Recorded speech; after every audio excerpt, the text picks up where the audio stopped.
Your personality determines whether people are attracted to you or shy away from you. It is the show window in which you display your character to the world, and it is the one thing which distinguishes you from all other human beings. It is your trademark by which people recognize you, and it is the thing which determines your success or failure in selling yourself through life. Therefore, you should see your personality just as others see it, so you may improve it where it needs improvement. Your personality consists of more than 30 different factors, traits, and characteristics. Because of the limit of time I can devote to this visit with you, I can mention only the more important of your traits of personality. But before I begin to describe these traits, I want you to know that every trait which goes into your personality is under your control, and you can improve it so it will be whatever you want it to be. Let us start with the most important trait of your personality, your mental attitude. This is a trait with which you attract people to you and cause them to like you, or repel them and cause them to dislike you. Your mental attitude must be positive if you attract people to you. How do other people know whether your mental attitude is positive or negative, you may ask? Well, the answer is easy. First of all, other people tune in and pick up your mental attitude by telepathy without your saying a word or making a move. But there are other ways they can tell whether your mental attitude is negative or positive. You disclose this information by the tone of your voice, whether it is pleasant or harsh, by the expression on your face, whether it is soft and pleasing or harsh and scowling, by the courtesy and consideration you show other people, or the lack of these. So you see, there is no escape from revealing to others the exact nature of your personality. The next most important trait of your personality consists of your flexibility of your mental attitude or your lack of it. If you have flexibility, you adjust yourself to all the circumstances in your relations with others without losing your composure or allowing yourself to become irritable or angry. Just remember, if you have flexibility of your mental attitude, it will be impossible for anyone to make you angry or to irritate you without your consent or cooperation. Now, this is worth knowing, isn't it? You cannot control the actions of other people, which might justify you in becoming irritated by them, but you can control your reaction to all such circumstances by exercising your trait of flexibility. And you will observe that all people in the higher brackets of success have this flexibility, and they do control their reaction to the influences of other people. The third most important trait of a pleasing personality is the ability to control and direct your emotion of enthusiasm. Enthusiasm is one of the means by which you can give forcefulness to your words, but you must be able to turn it on and off at will as definitely as you can turn on and off water at the spigot. Uncontrolled enthusiasm often makes people boresome. It also may open wide the window to one's mind through which other people may enter and influence one in ways he does not wish to be influenced. The fourth most important trait of a pleasing personality is a sincerity of purpose. The person who is not sincere in all relationships with others is soon detected and rejected, because no one is attracted to the person who thus endeavors to deceive others. Sincerity is one quality of character which cannot be successfully faked, not even by the most astute rascal or the most efficient actor, because insincerity evermore carries with it some warning sign which other people recognize. You have only to go back into your own experience with insincere people to prove the truth of what I have stated. There are 26 other important traits which give one a pleasing personality, but I do not have time to give them to you in this visit. Now let us turn our attention to some of the common habits which destroy a pleasing personality.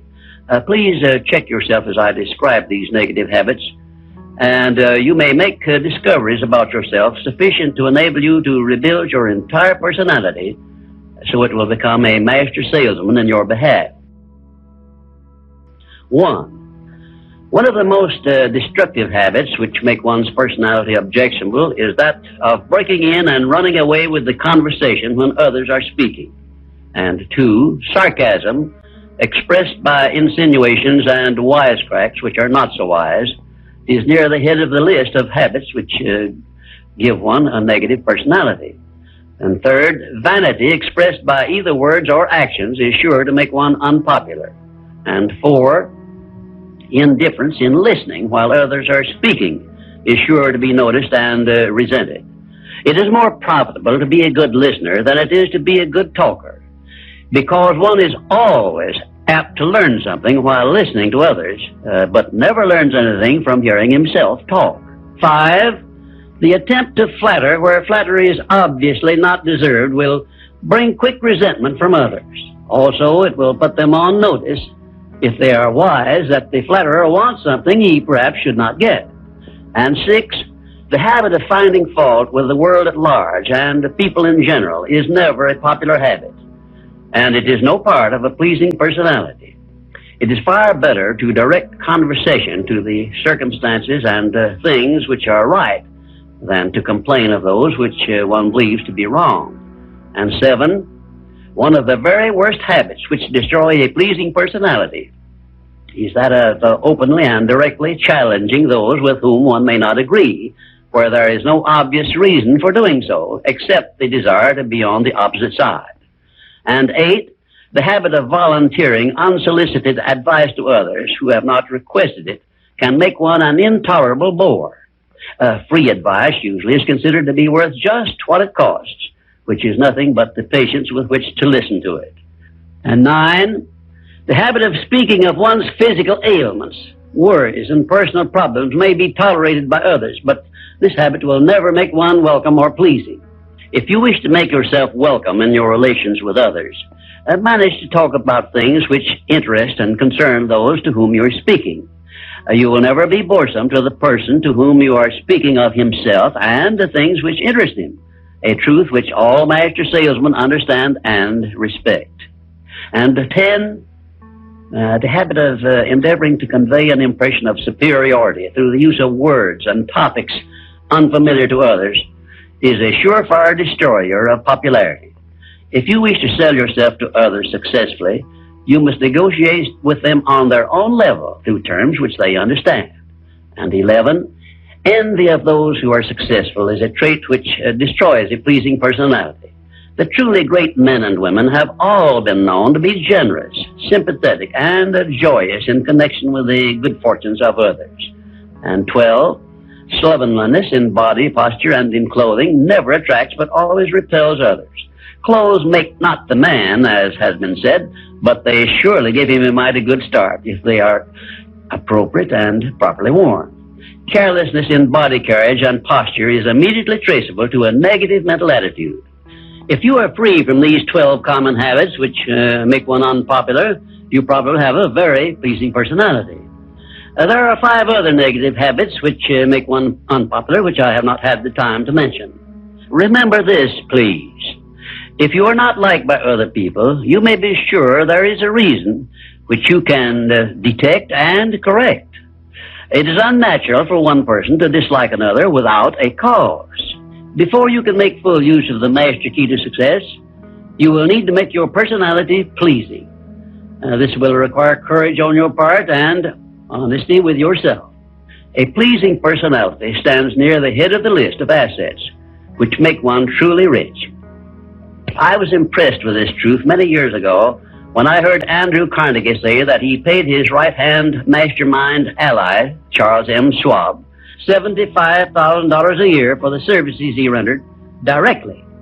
But he often gave Mr. Schwab a bonus at the end of the year of $1 million for the influence he exerted on his associate workers because of his pleasing personality. You see, therefore, Andrew Carnegie, who has been said to have been the greatest judge of men this nation has ever known, placed a value on a pleasing personality of more than 10 times as much as he valued the personal services of his right-hand man. Perhaps this will give you a clue that may help you up the market value of your personality. And now, until we meet again, may I wish you health, wealth, and peace of mind.